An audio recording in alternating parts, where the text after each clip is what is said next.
Greetings from Philadelphia. Scott Miller with Danny Knobler, CBSSports.com at the World Series. And Danny, Game 5 here in Philadelphia tonight. The Phillies win 8-6, and we can say this is the last game of the season here in Citizens Bank Park.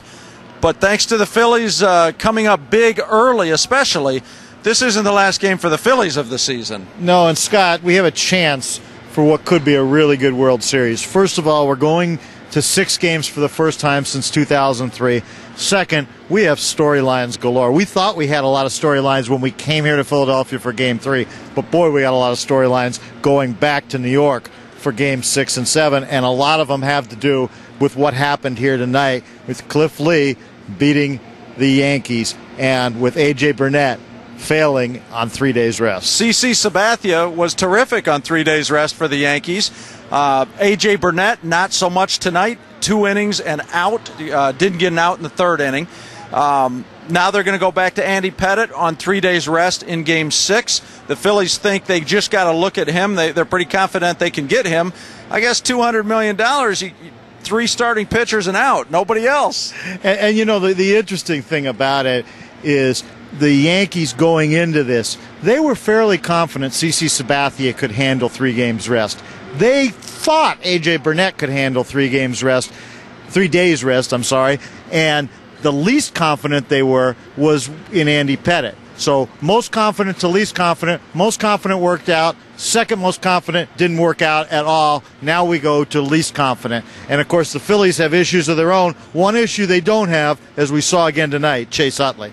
Chase Utley, 5 home runs in this World Series so far. The Yankees are going to have to find a way to stop him. I mean, they're still in good shape ahead 3 games to 2. Phillies still don't have any room to make any mistakes, but the Yankees had better figure out a way to get Chase Utley out. Yeah, the Yankees have to feel fairly confident. First of all, as we said, they still have CC Sabathia available for Game 7.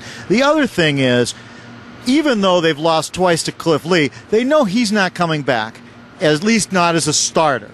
And they also know that they were able once again to make life difficult for the Phillies bullpen tonight.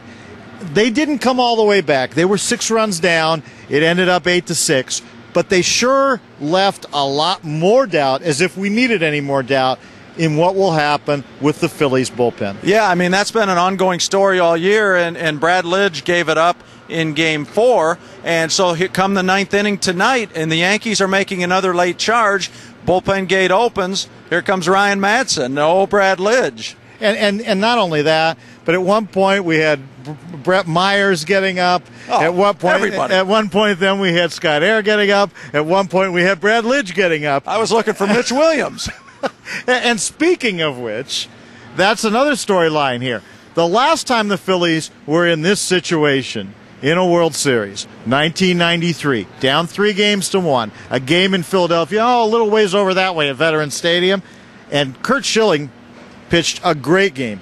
If you can believe, better than Cliff Lee did, not only tonight, but better than he did in Game 1. A shutout of the Toronto Blue Jays, and we all know what happened a couple nights later in Toronto. Phillies thought they were forcing Game 7. No, Mitch Williams and a guy named Joe Carter put an end to that. Right. And that was a great World Series, so we're hoping maybe this one will be. It certainly has the makings of one. I'll tell you what, whatever happens in Game 6, whether we go to Game 7 or don't go to Game 7, Pedro Martinez taking the mound in Yankee Stadium one more time in Game 6, that's going to be worth the price of admission right there. Yeah, and a couple good things about it, Scott. One, after really struggling all along, the Phillies seem to have found their offense. They sure seem to have found it tonight. Not only Utley, but scoring runs. They think they're a team that should be able to score 6, 7, 8 runs. 8 runs as they did tonight. If they can continue to do that, if the offense shows up again in a Game 6 or a Game 7, they can make it interesting, and we'll have plenty more to talk about when we get to New York, won't we? We're headed to New York here real soon. Before we get there for Game 6, let me ask you one question, Danny. Mark Teixeira, is he going to get another hit this World Series? I don't know. That's a great question. We got a ton of questions, and I guess we'll find out more when we get to New York. We will. For Danny Knobler, I'm Scott Miller, CBSSports.com. See you from Philadelphia, and we will see you in Yankee Stadium, New York, for Game 6 of what's becoming a very good World Series.